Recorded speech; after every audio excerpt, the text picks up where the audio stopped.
Hey there, this is Eric Connors. I'm producing videos to demonstrate how I'm getting unstuck as I work on various piano repertoire. So just full disclosure here, the techniques that I'm sharing are things that I've learned after decades of playing the piano. But I've also really done quite a lot of research with the Taubman piano approach. Dorothy Taubman is somewhat of a controversial figure among pianists, but I think she's demonstrated, as well as her protege Edna Golansky with the Golansky Institute, and I will include a link here in the notes for this video. But Taubman was able to break apart the piano playing mechanism into various components, and I think it's incredibly helpful. So I'm not going to get into all the details of that, but I just wanted to say that some of the techniques I'm sharing are not original with me. Taubman talked about many things. Among them are the alignment of the body with the instrument, the alignment of the hands and the arms and the fingers with the body. Rotation is a very big part of the Taubman piano approach. This motion, which is kind of a macro motion, okay, it's a large motion, which gets smaller over time, but it has to be right. So rotation, in and out, so the fingers are different lengths. The keys are different lengths. The black keys are in further than the white keys. And so we have to use in and out motions in the keyboard to find the best placement of the hand and arm over the keys. She talks a lot about shaping, which is the height of the wrist and the hand. And again, we're trying to find the most optimal place for the fingers to play the keys to the point of sound and then get to where it needs to go next. So that's just a very brief summary. I encourage you to check that out. The piece I just played some of is the Andante from Bach's Organ Sonata, number 4.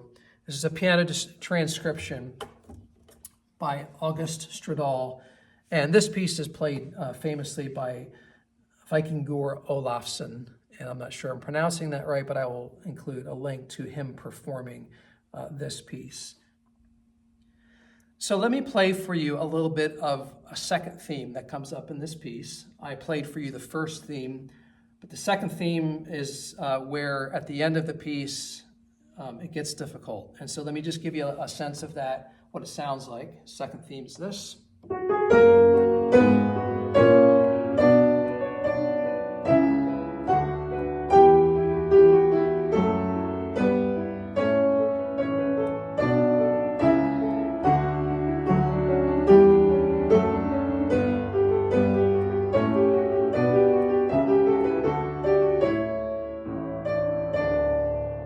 So now that same theme happens towards the end of the piece, but instead of ending in D major, like we just heard, it has to get us back to B minor, which is where the piece started in.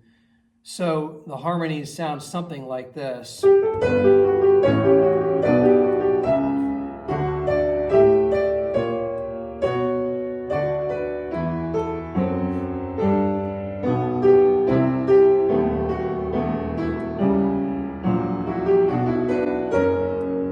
That's not what's written.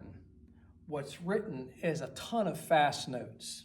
Something like this, and I'll see if I can play it, and then I'm going to talk about where I have trouble and where I hopefully am getting closer to getting it unstuck.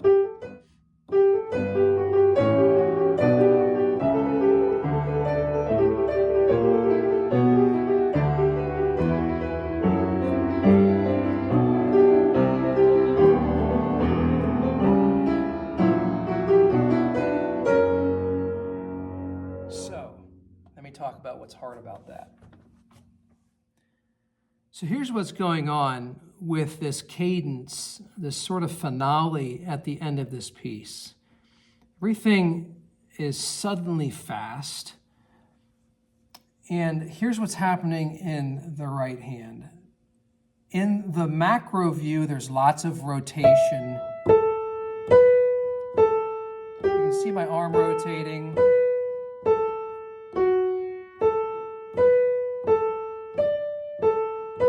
So we would never play it that way, but those motions are important to learn before those motions are minimized and made very small. The second thing that's happening is because we're playing in on the black notes and then we have to come in and come out for the white notes, there is quite a bit of in and out and different gradations of that.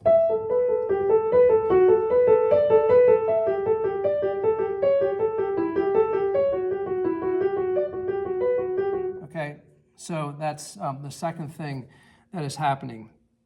All right, so here's the 8 notes that really I have gotten stuck on and I'm working to get unstuck. It's playing this F sharp on the black note and having to come out to this white note. I just find it very difficult, and there's no margin for error because it's so fast. Here's how I'm getting unstuck on that. Okay, first of all, because I'm coming from a black note to the white note, I can't get stuck up in here. I have to come out. Okay. Second of all, because it has to happen so fast, the second finger just has to come down. So I'm moving out and the second finger just has to get down. And when I do that, if I just move my other fingers, you see my second finger is almost straight up and down. It seems kind of unconventional, but in order to keep the speed, it's not quite straight up and down. It gets the job done. The finger is down, and it actually doesn't feel too bad. So there's step 1. Now, I'm going to play the third finger, and the third finger is longer than the second finger, and so if I just throw it down, I get stuck. So this is where Taubman talked about shaping, and that's where the wrist has to get slightly higher. It comes a little bit higher, and I'm coming in. So it's a combination of getting the finger down, shaping. The other thing that I discovered in this section, there's all this trill stuff that happens in the middle. I mean, that's basically what's happening, and then it's this, and then it's different variations of trills. On the top and on the bottom, there are notes that accent or that highlight and help change the harmonies. There you have this.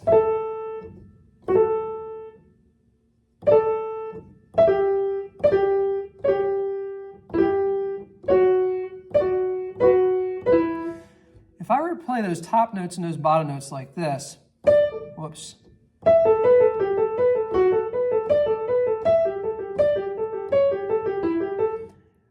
Playing with way too much weight. I have to get off of those notes, the top notes and the bottom notes, as quickly as possible and play them as light as possible. So maybe something like this.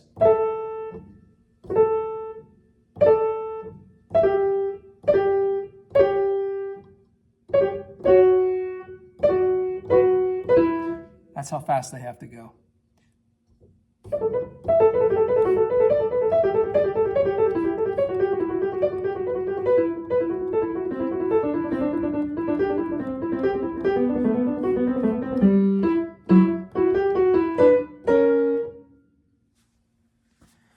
So just to summarize those various components, we have rotation,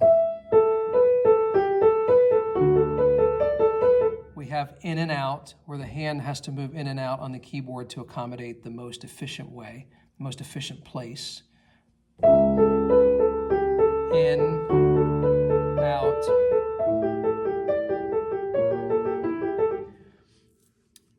And then we have shaping, where the height of the hand helps find the place that feels the best on the finger so that it's supported and so that it can get to where the hand needs to go for the next note. So I demonstrated that on these 8 notes that I have trouble.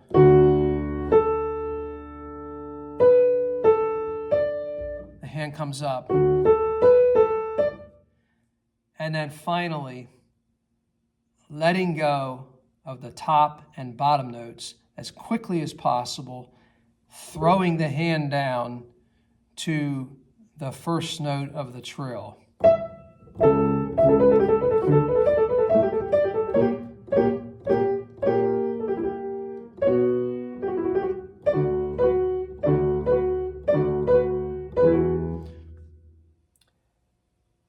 So, without the pedal, I'll try this again.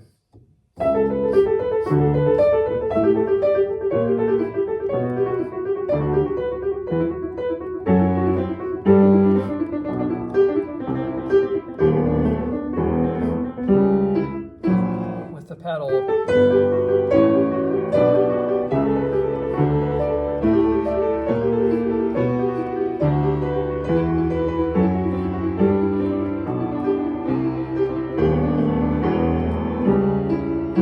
If your ear's really good, you're going to hear that I didn't play that as well with the pedal. And so what we're going to do is we're going to do it without the pedal again. And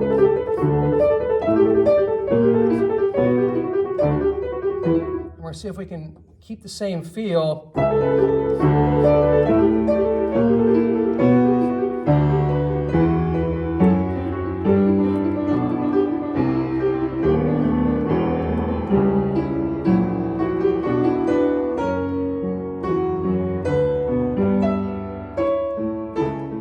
Okay, so that's a lot of stuff. Obviously, you're not going to watch that video and be able to put all the pieces together. The goal of the video is not to teach you how to play a piece, but rather it's to demonstrate how when we analyze the separate mechanics of playing the piano, we can isolate the trouble spots and we can often find solutions. Many times we can't do that without a coach, and so if you're interested in any kind of coaching or lessons, check me out at pianounstuck.com and reach out to me. Hope you have a great day. We'll catch you next time.